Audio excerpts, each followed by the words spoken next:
हजारों जंग जीती थी, बनाए खून के सागर। अभी यहाँ कोई ऐसा बीसल देव चौहान जैसा हो नहीं सकता, हो नहीं सकता। आप जिस बांध को देख रहे हैं, जिस सौंदर्यपूर्ण प्राकृतिक दृश्य को देख रहे हैं, यह बीसलपुर बांध का नजारा है, जिसका निर्माण बीसल देव चौहान ने करवाया था। इस बांध का निर्माण बनास नदी के तट पर हुआ था। यह बहुत ही विशाल तालाब है, जो आज ढाणी, गांव, नगर ही नहीं बल्कि बड़े-बड़े महानगरों को पानी पिला रहा है, उन्हें जल की आपूर्ति करवा रहा है।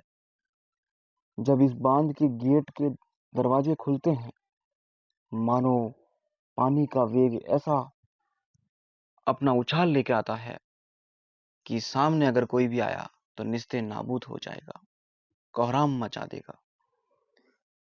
बीसलपुर बांध का निर्माण बीसल देव चौहान विग्रहराज चतुर्थ ने करवाया। आज हम इन्हीं चौहान वंशीय महान राजा के बारे में जानेंगे। इनका जो समय है वो 1153 ईस्वी से 1163 ईस्वी तक का माना जाता है। राजस्थान के हृदय में अरावली पहाड़ियों के बीच प्राचीन शहर अजमेर बसा हुआ है। यह शहर अपनी समृद्ध सांस्कृतिक धरोहर और ऐतिहासिक महत्व के साथ कभी शक्तिशाली चौहान वंश का केंद्र था। आज हम इसके एक महान शासक विग्रहराज चतुर्थ, जिन्हें बीसल देव चौहान के नाम से भी जाना जाता है, इनके जीवन और विरासत की कहानी सुनाएंगे। कहानी होगी मेरी जुबानी। नमस्कार, मैं भगवान सिंह चौहान माँ एजुकेशन के ऑनलाइन डिजिटल प्लेटफॉर्म पर हृदय की गहराई से आप सभी का स्वागत करता हूँ। विग्रहराज चौहान को बचपन से ही नेतृत्व के लिए तैयार किया गया था। उनका राज्याभिषेक एक ऐसे शासन का आरंभ था जिसे सैन्य कौशल, प्रशासनिक प्रतिभा और कला संरक्षण के लिए याद किया जाएगा। विग्रहराज चौहान सिर्फ एक शासक ही नहीं बल्कि एक अद्वितीय योद्धा भी थे। उनके सैन्य अभियान ने चौहान साम्राज्य को काफी विस्तार दिया और उन्होंने क्षेत्र में अपनी शक्ति को मजबूत किया। हालांकि विग्रहराज चौहान की विरासत सिर्फ सैन्य उपलब्धियों तक सीमित नहीं है, वे कला और साहित्य के संरक्षक भी थे और उनके शासनकाल में एक सांस्कृतिक पुनर्जागरण हुआ। विग्रहराज चौहान अनुराज के पुत्रों में सर्वाधिक शक्तिशाली था। इन्होंने अपने भाइयों को अपदस्थ कर सत्ता हासिल की। बिजोलिया लेख के अनुसार इन्होंने तोमरों को परास्त कर दिल्ली पर विजय पाई और तोमरों को अपना सामंत बना लिया। इस समय दिल्ली का राजा तंवर था। विग्रहराज ने चालुक्यों व परमारों पर विजय प्राप्त करने के बाद मेवाड़, मारवाड़, नाडोल, चित्तौड़ व जालोर पर अपना अधिकार कर लिया। दिल्ली शिवालिक के अनुसार विग्रहराज चौहान हिमालय पर्वत से लेकर विंध्याचल पर्वत तक कर वसूलते थे। मलेच्छों से मलेच्छ, जिन्हें संस्कृत भाषा का ज्ञान नहीं है, यहाँ पर मलेच्छ शब्द का प्रयोग तुर्कों के लिए किया जा रहा है, मतलब तुर्कों से देश की रक्षा की। इनका समकालीन लाहौर का तुर्क शासक खुसरो शाह था उस समय। कौन था? खुसरो शाह। विग्रहराज चौहान ने चालुक्यों, नडुल्ला और तोमर साम्राज्यों के पड़ोसी राज्यों को अपने अधीन करके चाहमान चौहान साम्राज्य को एक साम्राज्य में बदल दिया। उन्होंने गजनवी शासक बहराम शाह के मुस्लिम आक्रमणों को भी खदेड़ दिया और मुसलमानों के खिलाफ विग्रहराज चतुर्थ के पहले युद्ध में खुसरो शाह को हराया था। किनको हराया? खुसरो शाह को हराया। बीसल देव चौहान की सबसे महत्वपूर्ण उपलब्धियों में से एक थी हरी केली नाटक की रचना। हरी केली हरी केली नाटक से संबंधित बहुत सारे प्रश्न पूछे जाते हैं एग्जाम में, इसलिए हरी केली नाटक की रचना किन्होंने की? स्वयं राजा ने की है। विग्रहराज चतुर्थ बीसल देव चौहान ने की है। यह कार्य न केवल उनकी साहित्यिक प्रतिभा को दर्शाता है बल्कि दर्शन और सौंदर्य शास्त्र की उनकी गहरी समझ को भी प्रकट करता है। विग्रहराज चौहान एक धर्मपरायण हिंदू थे और उनके शासनकाल में कई मंदिर और धार्मिक इमारतों का निर्माण हुआ। यह स्थापत्य कृतियां जटिल नक्काशी और मूर्तियों से सजी हुई उनके शासनकाल में प्राप्त कलात्मक उत्कृष्टता की गवाही देती है। विग्रहराज चौहान कला और साहित्य के संरक्षक भी थे। उन्होंने कवियों, विद्वानों और कलाकारों का समर्थन किया, जिससे उनका दरबार सांस्कृतिक गतिविधियों का एक जीवन केंद्र बन गया। देखिए, बीसल देव चौहान के दरबार में कई विद्वान थे। उनमें सोमदेव एक प्रमुख विद्वान थे, सोमदेव की रचना है ललित विग्रहराज। ललित विग्रहराज एक संस्कृत नाटक जिसकी रचना सोमदेव ने की। सोमदेव बीसल देव के दरबारी कवि थे। ललित विग्रहराज में विग्रहराज चतुर्थ व देसल देवी का प्रेम प्रसंग है। देसल देवी काल्पनिक रूप से इंद्रपुर की राजकुमारी थी। कवि बांधव अपने तात्कालिक कवियों का आश्रयदाता था, अतः कवियों ने यह उपाधि दी। अर्थात बीसल देव चौहान विग्रहराज चतुर्थ को कवि बांधव की उपाधि दी गई। ये बात ध्यान रहे। संस्कृत का महान विद्वान था बीसल देव चौहान। इन्होंने संस्कृत में नाटक हरिकेली लिखा। इनकी विषय वस्तु में अर्जुन व शिव जो पशुगुप्त की मध्य युद्ध का वर्णन है। अर्जुन व शिव के मध्य युद्ध का वर्णन है। अर्जुन जब देवलोक में ब्रह्मास्त्र लेने जाता है तो यह युद्ध होता है। यह एक धार्मिक नाटक है। ये हरिकेली नाटक बहुत ही महत्वपूर्ण है परीक्षा के दृष्टिकोण से। आपको बार बार बताया जा रहा है, ध्यान रखना इस बात का।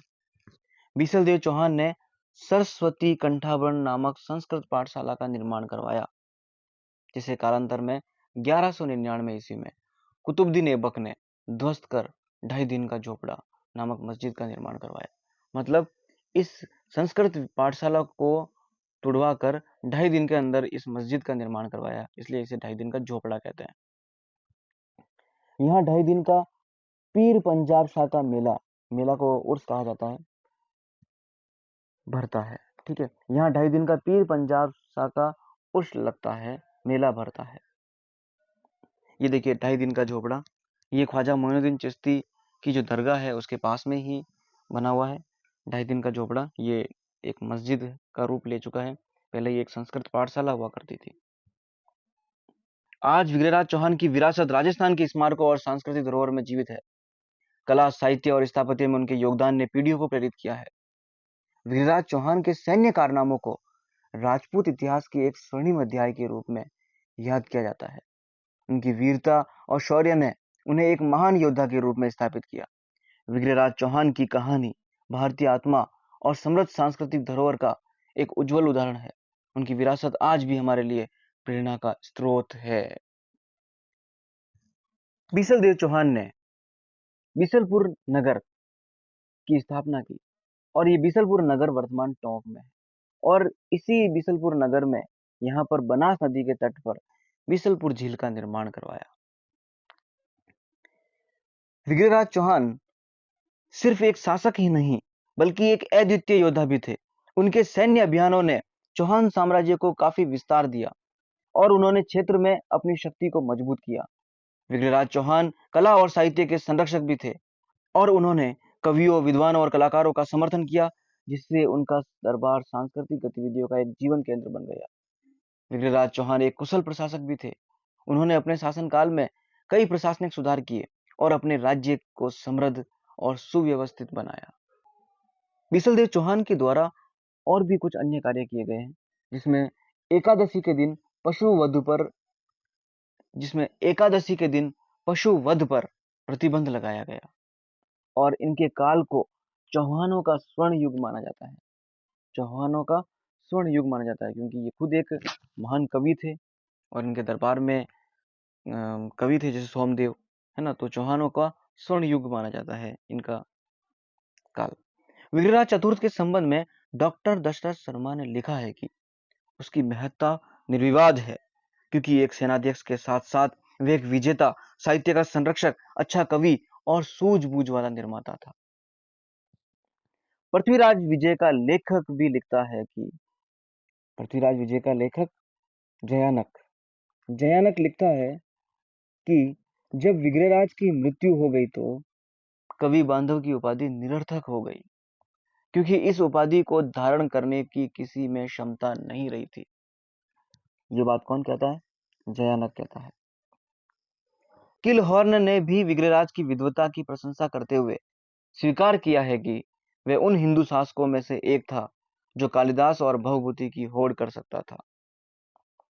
सोमदेव तो विग्रहराज को वीरों में ही नहीं वरन विद्वानों में भी अग्रणी मानता था। हरिकेली नाटक की रचना से यह बात सत्य साबित होती है। आज बीसलदेव चौहान की विरासत राजस्थान के स्मारकों और सांस्कृतिक धरोहरों में जीवित है। कला, साहित्य और स्थापत्य में उनके योगदान ने पीढ़ियों को प्रेरित किया है। विग्रहराज चौहान के सैन्य कारनामों को राजपूत इतिहास के एक स्वर्णिम अध्याय के रूप में याद किया जाता है। उनकी वीरता और शौर्य ने उन्हें एक महान योद्धा के रूप में स्थापित किया। विग्रहराज चौहान की कहानी भारतीय आत्मा और समृद्ध सांस्कृतिक धरोहर का एक उज्जवल उदाहरण है। उनकी विरासत आज भी हमारे लिए प्रेरणा का स्रोत है। बिसलदेव चौहान के बारे में हमने महत्वपूर्ण जानकारी को जानने का प्रयास किया है। यदि और भी कोई जानकारी रह जाती है तो हम उन्हें प्रश्नों के माध्यम से पूरा करेंगे। आप वीडियो को दोबारा देखिए, ध्यान से देखिए, जो परीक्षा की दृष्टि से जो तथ्य महत्वपूर्ण लगते हैं उन्हें नोट कीजिए, है ना, और एकाग्रता से आप आगे बढ़ते रहिए। फिर मिलते हैं अगली वीडियो में, तब तक के लिए धन्यवाद।